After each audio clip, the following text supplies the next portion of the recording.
대장동 사업 배임 혐의가 가당키나 합니까? 검찰이 대장동 사업과 관련 이재명 대표에게 배임 혐의를 거론하고 있습니다. 유동규, 남욱 등의 번복된 진술에 의존해 조작 편파 수사를 하고 있지만 나오는 게 없으니 궁여지책으로 만들어낸 것이 배임 혐의입니다.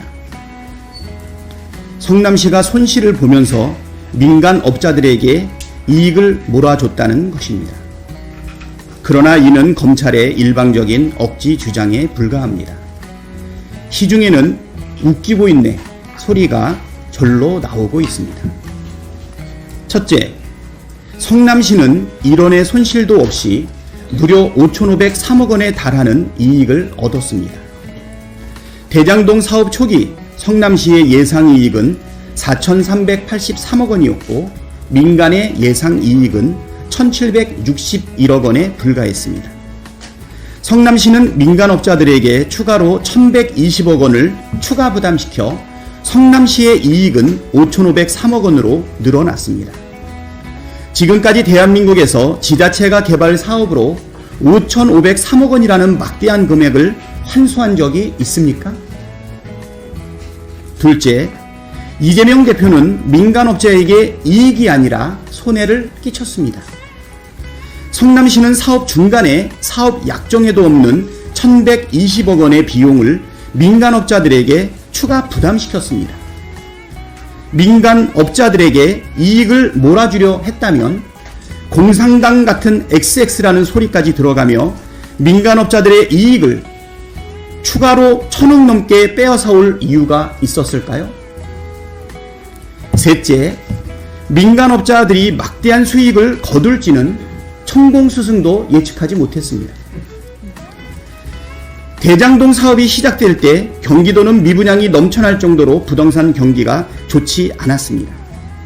민간 사업자가 선정되었던 2015년도 14,201호에 있었던 미분양 수는 1년 만에 2016년 24,276호로 1만 호나 크게 늘어났습니다.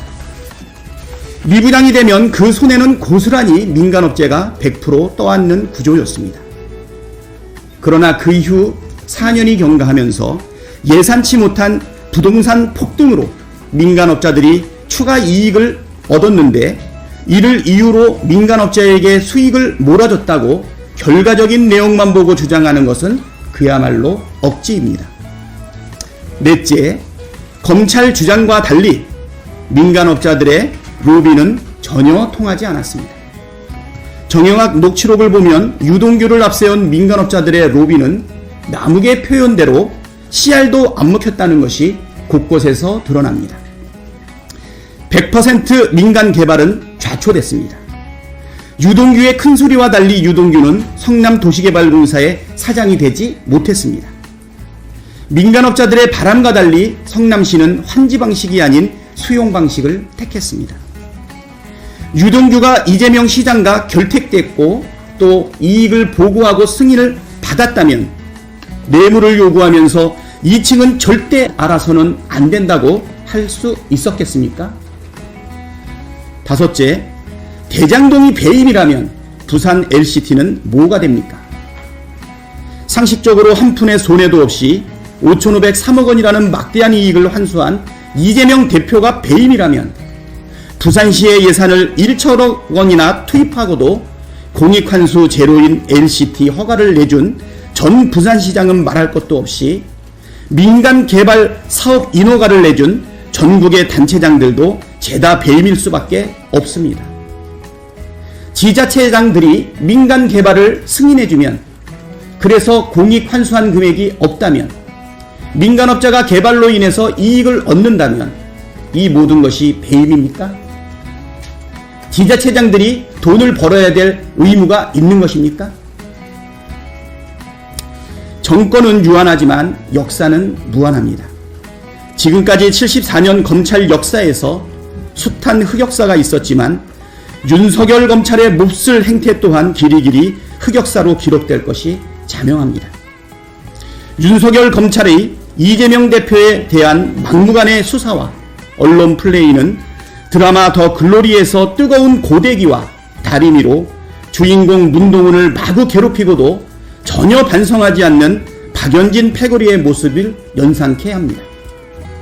제1야당 대표에 대해서 이렇게 괴롭히는데 일반 힘없는 국민들에게는 얼마나 가혹하게 대할지, 억울한 사례는 얼마나 많을지 생각할 수 있습니다. 윤석열 검찰의 선택적이고 편파적인 수사와 기소는 유사 이래 최악의 수준입니다. 부산저축은행 수사 무마부터 매우 중요한 역할을 담당했고 50억 클럽의 멤버이면서 실제로 자녀와 인척이 돈을 받은 박영수 전 특검은 빼놓고 민간업자들의 비리를 설명할 수 있습니까? 그런데 대장동 민간업자들이 이해충돌방지법 위반 혐의 공소장을 보면 박영수 전 특검에 대한 언급은 찾기 어려울 정도로 꽁꽁 숨겼습니다. 박영수 키즈와 윤석열 사단 검사들이 수사하고 있으니 뻔한 결과이기도 합니다만 진짜 범인과 몸통은 봐주고 죄 없는 사람에게 누명을 씌우겠다는 시커먼 속내를 노골적으로 드러내고 있습니다. 검찰은 지금이라도 애먼 사람 그만 때려잡고 비리 정황과 증거가 차고 넘치는 박영수 전 특검과 50억 클럽을 철저하게 수사하고 기소하십시오. 인내천의 고장에서 검찰에게 경고합니다.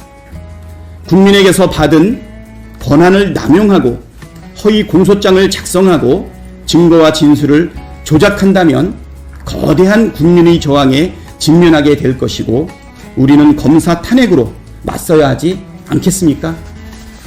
대부분의 민주당 최고위원들이 흥분한 상태에서 감정을 억누르지 못하는 모습을 보였지만 박찬대 최고위원은 그 어느 때보다도 차분하고 침착하게 검찰의 논리를 사실에 입각해 반박하면서 발언을 했습니다. 감정을 삭히느라 다소 지친 모습이기도 했지만 흥분하지 않은 모습은 뜻밖이었습니다.